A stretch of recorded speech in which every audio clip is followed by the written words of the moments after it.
Hello guys, আবার চলে এসেছি একটি নতুন ব্লগ ভিডিও নিয়ে বললাম আমার চ্যানেল থেকে। তো আগের দিন যে ট্রলিটি দেখিয়েছিলাম সেই ট্রলিতে গাড়ি লোডিং এবং আনলোডিং করা খুবই সহজ ছিল, এবং ট্র্যাক্টরে যে ট্রলিগুলো হয় সেগুলোতে একটু রিস্ক থাকে, কিন্তু ওই লরিতে লোড করার সময় প্রচণ্ড রিস্ক থাকে। দেখতেই পাচ্ছেন র্যাম কীভাবে সরে যাচ্ছে।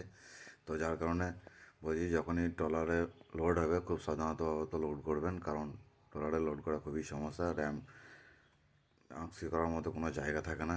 র্যামটিকে ঠিকঠাকভাবে বাঁধুন, তারপরে লোড করুন। তো ভিডিও যদি ভালো লাগে বন্ধুরা লাইক করুন, কমেন্ট করুন এবং চ্যানেলটিকে সাবস্ক্রাইব করুন। আর যদি কারো ওই ধরনের ট্রলি লাগে তারা স্ক্রিনে দেওয়া নাম্বারে কন্ট্যাক্ট করতে পারেন, এবং যে কোনো গাড়ি পেয়ার পার্টসের জন্য কন্ট্যাক্ট করতে পারেন এবং সার্ভিসের জন্য। তো আশা করছি ভিডিও ভালো লেগে যায়। ভিডিও ভালো লাগলে ভালোবাসা দিন আরও বেশি বেশি করে, আর যাতে আমি আরও ভিডিও বানাতে পারি। তো দেখতে পাচ্ছেন গাড়িটা কতটা হাইট হয়েছে, একবার ভাবুন, মানে অনেকটা হাইট হয়েছে। তো গাড়িতে লোড করার সময় সবসময় সাবধানতাভাবে লোড করবেন, নাহলে দুর্ঘটনা যে কোনো টাইম ঘটে যেতে পারে। বন্ধুরা ভালো থাকবেন, সুস্থ থাকবেন, টাটা, বাই বাই, দেখা হচ্ছে নেক্সট ভিডিও।